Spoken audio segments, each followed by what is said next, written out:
PT എക്സാമിൻ്റെ അകത്ത് 90 out of 90 കിട്ടാൻ എങ്ങനെയാണ് പ്രാക്ടീസ് ചെയ്യേണ്ടത്? സ്പീക്കിങ്ങിൻ്റെ അകത്തെ ഏറ്റവും ഇമ്പോർട്ടൻറ്റ് ടാസ്ക് എന്ന് പറയുന്നത് ഡിസ്ക്രൈബ് ഇമേജ് ആണ്. അത് എല്ലാ ദിവസവും ഒരു 10 to 15 എങ്കിലും ചെയ്യുക. Second one summarise group discussion ആണ്. അത് ഒരു 2 to 3 എങ്കിലും എല്ലാ ദിവസവും ചെയ്യാനായിട്ട് ശ്രമിക്കുക. പിന്നെ ഇമ്പോർട്ടൻ്റ് ആയിട്ട് വരുന്നത് read a lecture respond to a situation ആണ്. അത് അറ്റ്ലീസ്റ്റ് 5 to 10 എങ്കിലും ചെയ്യുക. പിന്നെ റിപ്പീറ്റ് സെന്റൻസ്, അതിൽ ഏറ്റവും ഇമ്പോർട്ടൻറ്റ് ലിസണിങ്ങിലോട്ട് സ്കോർ കോൺട്രിബ്യൂട്ട് ചെയ്യുന്നതാണ്. എന്നാൽ പോലും സ്പീക്കിങ്ങിൽ 15 മാർക്സ് കോൺട്രിബ്യൂട്ട് ചെയ്യുന്നതുകൊണ്ട് തന്നെ റിപ്പീറ്റ് സെന്റൻസും എല്ലാ ദിവസവും ഒരു 20 to 30 ചെയ്യുക. ഇനി റൈറ്റിങ്ങിലോട്ട് വന്നു കഴിഞ്ഞാൽ സമ്മറൈസ് റിട്ടൺ ടെസ്റ്റും എസ്സേ റൈറ്റിങ്ങും വളരെ ഇമ്പോർട്ടൻ്റ് ആണ്.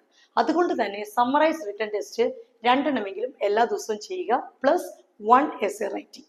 അതുപോലെ തന്നെ റീഡിംഗ് സെക്ഷനിലോട്ട് വന്നാൽ ഏറ്റവും ഇമ്പോർട്ടൻറ്റ് എന്ന് പറയുന്നത് ഫില്ലിംഗ് ദ ബ്ലാങ്ക്സ് ഡ്രോപ്പ് ഡൗണും filling the blanks drag and ഡ്രോപ്പുമാണ്. ഇത് രണ്ടും 10 to 20 എങ്കിലും എല്ലാ ദിവസവും ചെയ്യുക. Reorder paragraph 5 to 10. ഇനി ലിസണിംഗ് പാർട്ടിന്റെ അകത്ത് സമ്മറൈസ് സ്പോക്കൺ ടെസ്റ്റ് എന്ന് പറയുന്ന ടാസ്ക് ഒരു 2 to 3 എങ്കിലും ചെയ്താൽ മാത്രമേ നിങ്ങളുടെ റൈറ്റിംഗ് ആൻഡ് ലിസണിംഗ് സ്കോർ കൂടുകയുള്ളൂ. അതുപോലെ തന്നെ ഇമ്പോർട്ടൻ്റ് ആണ് ലിസണിംഗ് ഫില്ലിംഗ് ദ ബ്ലാങ്ക്സും ഹൈലൈറ്റ് ഇൻകറക്റ്റ് വേർഡ്സും. അത് അറ്റ്ലീസ്റ്റ് 10 എങ്കിലും എല്ലാ ദിവസവും ചെയ്യുക. പിന്നെ write from dictation definitely very very important. എല്ലാ ദിവസവും ഒരു 30 റൈറ്റ് ഫ്രം ഡിറ്റക്ഷൻ എങ്കിലും ചെയ്താൽ മാത്രമേ നിങ്ങളുടെ റൈറ്റിംഗ് സ്കോറും ലിസണിംഗ് സ്കോറും കയറുകയുള്ളൂ.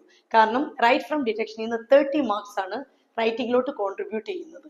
ഈ രീതിയിൽ പ്രാക്ടീസ് ചെയ്ത് കഴിഞ്ഞാൽ 90 ഔട്ട് ഓഫ് 90 ഈസി ആയിട്ട് എത്തിച്ചേരാം. Thank you.